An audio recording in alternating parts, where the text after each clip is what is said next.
प्यारे दोस्तों, मैं चंद्रलोक कुमार आपका स्वागत करता हूं। आज हम लोग साइंस के कुछ महत्वपूर्ण क्वेश्चन को देखते हैं। हमें उम्मीद है कि आपको अच्छा लगेगा। इसे याद करने के लिए इस वीडियो को एक बार दो बार सुने। निश्चित रूप से आपको ये सारे क्वेश्चन याद हो जाएंगे। आइए देखते हैं एक एक करके। जीव विज्ञान तथा जंतु विज्ञान के जनक किसको कहा जाता है? अरस्तु को। जीव विज्ञान शब्द का प्रयोग सर्वप्रथम किसने किया? लैमार्क, जो फ्रांस के थे, एवं ट्रिगविनिरस, जो जर्मनी के थे। जैव विकास को सर्वप्रथम समझाया था किसने? लैमार्क ने। चिकित्सा शास्त्र का जनक हिप्पोक्रेटस को कहा जाता है। वनस्पति विज्ञान का जनक थियोफ्रास्टस को कहा जाता है। रसायन विज्ञान का जनक लेवोजियर को कहा जाता है। मानव का विकास इतिहास परंपराओं से संबंधित विषय क्या कहलाता है? एंथ्रोपोलॉजी। एंथ्रोपोलॉजी। गैसों के विसरण के नियम का प्रतिपादन किसने किया था? ग्राहम ने। गैसों के विसरण के नियम का प्रतिपादन किसने किया था? ग्राहम ने। ग्रहों की गति के नियम का प्रतिपादन किसने किया था? जॉन्स केपलर ने। ग्रहों की गति के नियम का प्रतिपादन किसने किया था? जॉन्स केपलर ने। E बराबर mc² का समीकरण किसने दिया था? आइंस्टीन ने। E बराबर mc² का समीकरण आइंस्टीन ने दिया था। जड़त्व के नियम की खोज गैलीलियो ने किया था। जड़त्व के नियम की खोज गैलीलियो ने किया था। गुरुत्वाकर्षण के नियम के प्रतिपादक न्यूटन थे। गुरुत्वाकर्षण के नियम के प्रतिपादक कौन थे? न्यूटन थे। प्राकृतिक वर्ण सिद्धांत के प्रतिपादक कौन है? डार्विन। प्राकृतिक वर्ण सिद्धांत के प्रतिपादक कौन है? डार्विन। उत्परिवर्तन का सिद्धांत किसने दिया था? ह्यूगो डी ब्रीज ने। उत्परिवर्तन का सिद्धांत किसने दिया था? ह्यूगो डी ब्रीज ने। नेचुरल सिलेक्शन का सिद्धांत किसने दिया? Charles Darwin. नेचुरल सिलेक्शन का सिद्धांत किसने दिया था? चार्ल्स डार्विन ने।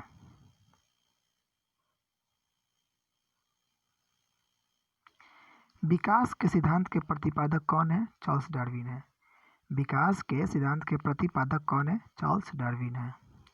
आनुवांशिकी के जनक हैं। आनुवांशिकी के जनक कौन है? Gregory John Mendel. आनुवांशिकी के जनक कौन है? Gregory John Mendel. मेंडल ने अपने प्रयोग के लिए किस चीज को चयन किया था? मटर के पौधों का। मेंडल ने अपने प्रयोग के लिए किस चीज का, कौन से पौधे का चयन किया था? मटर के पौधा। आनुवांशिकता के विज्ञान को क्या कहा जाता है? आनुवांशिकी। आनुवांशिकता के विज्ञान को क्या कहा जाता है? आनुवांशिकी। तो ये बात किसने कहा था? डब्ल्यू वाटसन ने। आनुवांशिकता के विज्ञान को आनुवांशिकी किसने कहा था? डब्ल्यू वाटसन ने ये बात किया था। आनुवांशिकी के उत्परिवर्तन होता है क्रोमोसोम में। आनुवांशिकी के उत्परिवर्तन किसमें होता है? क्रोमोसोम में। सर्वप्रथम जीन शब्द का प्रयोग किसने किया था? जोहानसन ने। सर्वप्रथम जीन्स का प्रयोग किसने किया था? जोहानसन ने। जीन अवस्थित होते हैं गुणसूत्रों में। जीन किस चीज में अवस्थित होता है? गुणसूत्रों में। आइए आगे चलते हैं। एक जीन एक एंजाइम सिद्धांत प्रतिपादन किसने किया था? बीडल एवं टैटम ने। एक जीन एक एंजाइम किसने प्रतिपादित किया था? बीडल एवं टैटम ने।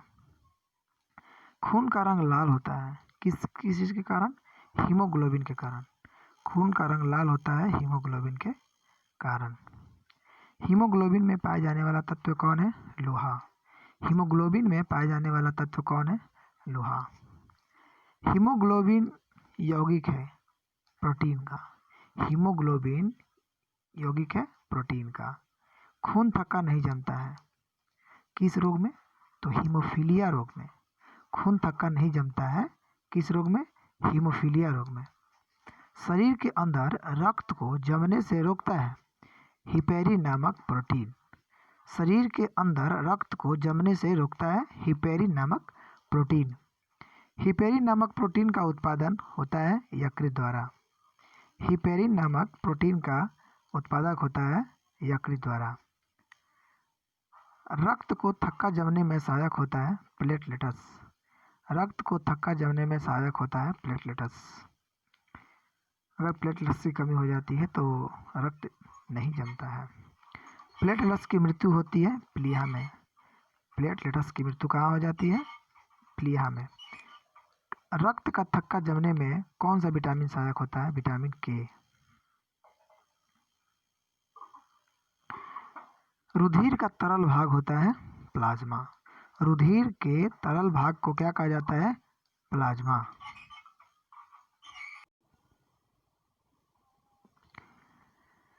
रक्त का कितना परसेंट भाग प्लाज्मा होता है? 55%। रक्त का कितना परसेंट भाग प्लाज्मा होता है? 55%। पदार्थ का चतुर्थ अवस्था क्या है? प्लाज्मा। पदार्थ की चतुर्थ अवस्था क्या है? प्लाज्मा। आप तो लोग 3 अवस्था पहले से ही पढ़े होंगे, ठोस, द्रव, गैस। ये चौथा अवस्था है प्लाज्मा।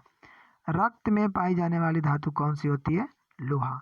जो हमारे शरीर में खून होता है उसमें लोहा पाया जाता है। ब्लड बैंक किसको कहा जाता है? प्लीहा को। हमारे शरीर में ब्लड बैंक किसको कहा जाता है? प्लीहा को। आरबीसी। आरबीसी का कब्रगाह यानी शमशान घाट कहाँ है?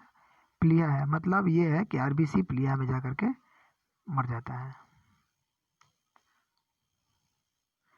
ब्लड बैंक में रक्त को सुरक्षित रखा जाता है 40 डिग्री फ़ारेनहाइट पर। ब्लड बैंक में रक्त को सुरक्षित रखा जाता है 40 डिग्री फ़ारेनहाइट पर। रक्त समूह कौन कौन होता है? तो रक्त समूह जैसे कि सबका अलग अलग होता है, तो कौन कौन होता है? ए होता है, बी होता है, ए बी होता है, ओ होता है। किसी का ए ब्लड ग्रुप होता है, किसी का बी ब्लड ग्रुप होता है, किसी किसी का ए बी ब्लड ग्रुप होता है, किसी किसी का ओ भी ब्लड ग्रुप होता है। सारे ब्लड ग्रुप का नाम है। तो ये 4 ही तरह का होता है। रक्त समूह की खोज किसने किया? लैंडस्टीनर ने। रक्त समूह का खोज किसने किया? लैंडस्टीनर। सर्वदाता रक्त समूह कौन है? ओ। मतलब ये रक्त ग्रुप एक ऐसा होता है, ब्लड ग्रुप ऐसा होता है वो कि आप किसी को भी दे सकता है अगर खून की कमी है तो। सर्वग्राही रक्त समूह कौन है? ए बी है। ये मतलब कोई भी रक्त अगर आपके शरीर में ए बी ब्लड ग्रुप है और आपके शरीर में खून की कमी है तो आप कोई भी ब्लड ग्रुप ले सकते हैं। आर एच फैक्टर संबंधित है रक्त से, मतलब खून से। आर एच फैक्टर संबंधित है रक्त से। आर एच फैक्टर के खोजकर्ता कौन थे? लैंडस्टीनर एवं वीनर। आर एच फैक्टर के खोजकर्ता कौन थे? लैंडस्टीनर एवं वीनर। रक्तचाप नियंत्रित होता है एड्रिनल ग्रंथि से। रक्तचाप नियंत्रित होता है एड्रिनल ग्रंथि से। रक्त को शुद्ध करता है वृक्क। रक्त को शुद्ध कौन करता है? वृक्क करता है। रक्त के शुद्धिकरण की प्रक्रिया डायलिसिस कहलाती है। रक्त के शुद्धिकरण की प्रक्रिया डायलिसिस कहलाती है। मूत्र का निर्माण होता है वृक्क में। मूत्र का निर्माण कहाँ होता है? वृक्क मतलब किडनी। वृक्क यानी किडनी का भार कितना होता है? 150 ग्राम। किडनी का भार कितना होता है? 150 ग्राम। मानव गुर्दे में बनने वाली पथरी बनी होती है, जो हमारे शरीर में नहीं होता है कि पेट में आपका पथरी हो गया है, तो वो बनी होती है कैल्शियम ऑक्जेलेट की। कैल्शियम ऑक्जेलेट की। मानव गुर्दे में बनने वाली पथरी बनी होती है कैल्शियम ऑक्जेलेट की। रक्त एक विलयन है किस प्रकार का? अम्ल या क्षारीय? क्षारीय विलयन है। रक्त एक विलयन है क्षारीय। रक्त का पीएच मान होता है 7.4। आप जानते हैं अगर 7 होता तो उदासीन हो जाता, 7 से कम होता तो अम्लीय और 7 से अधिक होता तो क्षारीय। रक्त दाब मापने वाला यंत्र को स्फिग्नोमैनोमीटर कहा जाता है। रक्त दाब मापने वाला यंत्र को स्फिग्नोमैनोमीटर कहा जाता है। सर्वप्रथम रक्त परिसंचरण तंत्र का अध्ययन किसने किया था? विलियम हार्वे ने किया था। सर्वप्रथम रक्त परिसंचरण तंत्र का अध्ययन किसने किया था? विलियम हार्वे ने किया था। शरीर से हृदय की ओर रक्त ले जाने वाली रक्तवाहिनी कहलाती है शिरा। शरीर से हृदय की ओर रक्त ले जाने वाली रक्तवाहिनी कहलाती है शिरा। हृदय से शरीर की ओर रक्त ले जाने वाली रक्तवाहिनी कहलाती है धमनी। जैसा कि हमने आपको बताया था बायोलॉजी के चैप्टर में कि जो शरीर से हृदय की ओर रक्त ले जाता है, शरीर से हृदय की ओर, मतलब पूरे शरीर से अगर हृदय की ओर ले जा रहा है, वो कौन ले जा रहा है? सीरा ले जा रहा है। और उसी हृदय से अन्य शरीर के अन्य भागों तक अगर पहुंचाने वाला कोई ब्लड है, यदि पार्ट्स कौन है? तो धमनी है। हृदय की धड़कन का नियंत्रण पेसमेकर से किया जाता है। हृदय की धड़कन का नियंत्रण पेसमेकर से किया जाता है। जराविक सेवन क्या है? जराविक सेवन, जराविक सेवन ये कोई जंगल या कोई जानवर का नाम नहीं है, ये कृत्रिम हृदय का नाम है। कृत्रिम एक हृदय बनाया गया, निर्माण किया गया और उसका नाम रखा गया जराविक सेवन। शरीर में ऑक्सीजन का परिवहन रक्त द्वारा होता है। शरीर में ऑक्सीजन का परिवहन रक्त द्वारा होता है। पीत होता है पीले हरे रंग का क्षारीय द्रव। पीत होता है हरे रंग का क्षारीय द्रव। पीत का पीएच मान होता है 7.7। पीत का पीएच मान होता है 7.7। बाक यार, पीत का पीएच मान होता है, पीत का पीएच मान होता है 7.7। पीत स्रावित होता है यकृत द्वारा। पीत स्रावित होता है यकृत द्वारा। यकृत मतलब लीवर। यकृत यानी लीवर में भविष्य के लिए भंडारित क्या रहता है? कौन सा विटामिन रहता है? Vitamin A. यकृत में यानी लीवर में भविष्य के लिए भंडारित क्या रहता है? Vitamin A. पित्त जमा होता है पित्ताशय में। हाइड्रोफोबिया रोग होता है कुत्ते के काटने से। हाइड्रोफोबिया रोग होता है कुत्ते के काटने से। हाइड्रोफोबिया रोग होता है विषाणु द्वारा। जब कुत्ता काटता है तो अपना विषाणु छोड़ जाता है, उसके वजह से हाइड्रोफोबिया रोग हो जाता है। विषाणु की खोज इवानोस्की ने किया था। विषाणु की खोज किसने किया था? इवानोस्की ने किया था। विषाणुओं का अध्ययन वायरोलॉजी कहलाता है। विषाणुओं का अध्ययन जो होता है उसको वायरोलॉजी बोला जाता है। रानीखेत बीमारी फैलती है वायरस द्वारा। रानीखेत बीमारी फैलती है वायरस द्वारा। जंतुओं में होने वाली फुट एंड माउथ रोग होता है विषाणु के कारण। जंतुओं में होने वाली फुट एंड माउथ रोग होता है विषाणु के कारण। कवकों का अध्ययन कहलाता है माइकोलॉजी। कवकों का अध्ययन कहलाता है माइकोलॉजी। सवालों का अध्ययन कहा जाता है फाइकोलॉजी। शैवालों का अध्ययन कहलाता है फाइकोलॉजी। शैवालों की कोशिका भित्ति बनी होती है सेल्यूलोज की। शैवालों की कोशिका भित्ति बनी होती है सेल्यूलोज की। जीवाणु की खोज ये लिवेन हॉक ने किया। जीवाणु की खोज किसने किया? लिवेन हॉक ने किया। ध्वनि का वेग सर्वाधिक होता है ठोस में।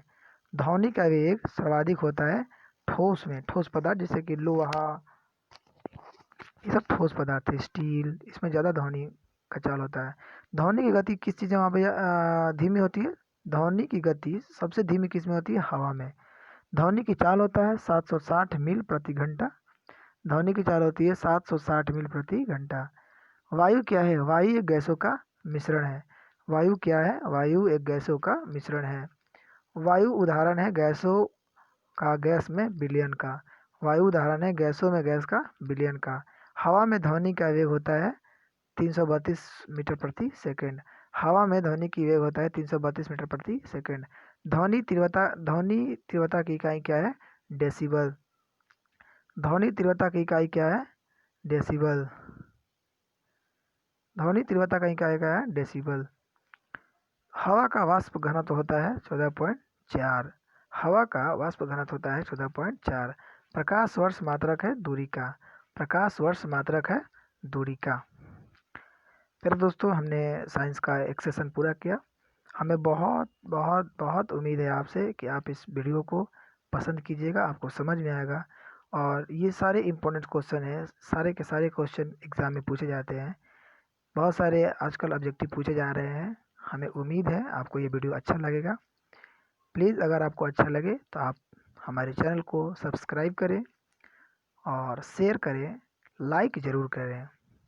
धन्यवाद। मिलते हैं नेक्स्ट वीडियो में।